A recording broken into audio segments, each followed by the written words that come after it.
TDP ఎల్లప్పుడూ ముద్రగడకు సముచిత గౌరవం ఇచ్చిందని జగ్గంపేట ఎమ్మెల్యే టీడీపీ పాలిట్ బ్యూరో సభ్యులు TTD board member Jyothula Nehru అన్నారు. కాకినాడలోని జిల్లా తెలుగుదేశం పార్టీ కార్యాలయంలో ఏర్పాటు చేసిన మీడియా సమావేశంలో ఆయన మాట్లాడారు. కాపు సామాజిక వర్గ అగ్రగామి ఉద్యమకారుడు మాజీ మంత్రి దివంగత ముద్రగడ పద్మనాభం మరణం అత్యంత బాధాకరమని, అనేక ఉన్నత పదవులను అధిష్ఠించి ఆ పదవులకే వన్నె తెచ్చిన గొప్ప నాయకుడని అన్నారు. అయితే ఆయన మరణాన్ని వైఎస్ఆర్సీపీ నాయకులు తమ స్వార్థ రాజకీయ ప్రయోజనాల కోసం వాడుకోవడం పట్ల తీవ్రంగా మండిపడ్డారు.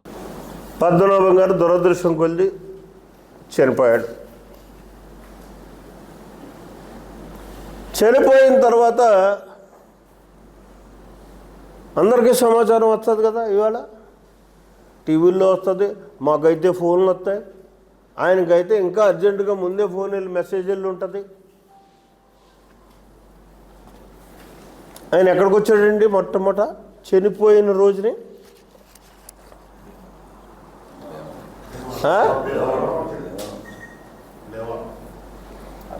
అంత పెద్ద మనిషి చనిపోతే నీ స్థాయిను మించినటువంటి వ్యక్తి ఆయన. అదృష్టం కలిసి రాలేదు కానీ ఈ రాష్ట్రానికే ముఖ్యమంత్రి చేయదగ్గ మనిషి వ్యక్తి. అంత సామాజిక బలం ఉంది, అంత ప్రజాబలం ఉన్నటువంటి వ్యక్తి. ఆయన చనిపోతే ఆ ప్రోగ్రాం పోస్ట్పోన్ చేసుకోవచ్చు కదా, ఇమీడియట్గా ఇక్కడికి రావచ్చు కదా.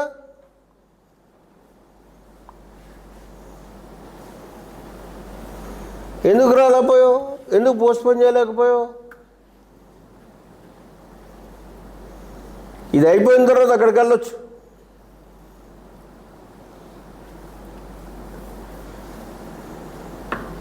నిజంగా నీకు చిత్తశుద్ధి ఉంటే, నీకు ఆయన మీద గౌరవం ఉంటే, అభిమానం ఉంటే, ఆయన మీద ఒక నమ్మకం విశ్వాసం ఉంటే, ఎంత ఇదండి. ఆయన పార్టీలోకి వెళ్ళిన తర్వాత ఆ పార్టీ తిరిగి అధికారంలోకి రావాలి అని చెప్పి తనను నమ్ముకున్నటువంటి వ్యక్తులందరూ కట్టుబడి తన వెనకాల నడుస్తారనేటటువంటి ఆలోచనతో మా ప్రభుత్వం రాకపోతే పవన్ కళ్యాణ్ గెలిపితే పేరు మార్చుకుంటానన్నాడు. ఎందుకన్నాడండి? అవసరం అనుకుంటే తన వాళ్ళందరినీ కూడా బలవంతాన్ని నియంత్రించి తన వైపు తిప్పుకోవడానికి ఆ రోజు ఆ మాట అన్నటువంటి పరిస్థితి. తర్వాత ఏం జరిగింది అన్నది అది మన కర్మ.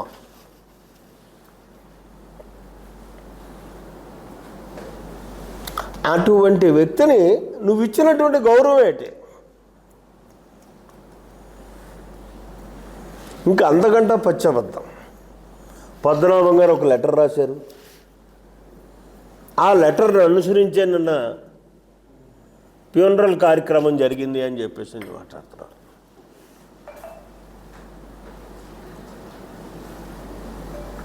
ఇది పక్కా మోసం. వైఎస్ఆర్సీపీ నాయకులు అక్కడికి చేరి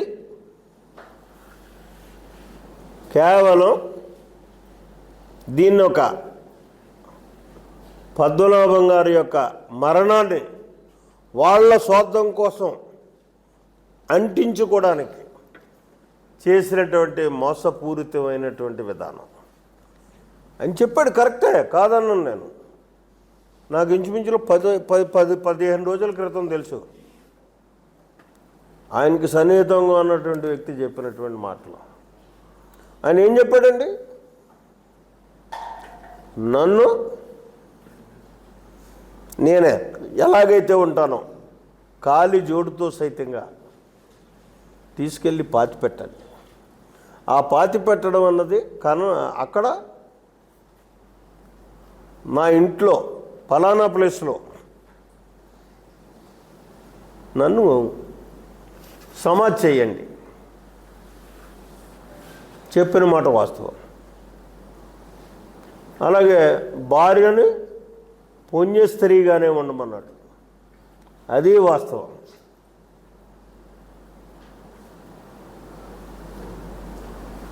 నాకు దినకర్మలు చెయ్యకండి అన్నాడు. నేను అంబేద్కర్ వాదిని కాబట్టి నాకు చిన్నతనం పెద్దనం ఈ కార్యక్రమాలు చేయకండి అని చెప్పాడు. నా ముఖం నా కూతురికి చూపెట్టకండి అన్నాడు. అది వాస్తవం. ఇంకొన్నా ఏమీ చెప్పలేదండి. పద్మనాభం గారు చెప్పేశారట, ఆయనకి రాజ్యాంగబద్ధంగా చివరి దశలో ఏ ఆనర్ అయితే రాష్ట్ర ప్రభుత్వం ఇవ్వాలో దాన్ని ఆయన వద్దన్నాడు అని చెప్పి పక్కా అబద్ధం ఆడి ఆయనకి ఆ మర్యాద దక్కకుండా చేసినటువంటి దుర్మార్గులు ఈ వైఎస్ఆర్సీపీ నాయకులు, జగన్మోహన్ రెడ్డి అని చెప్తున్నాను నేను.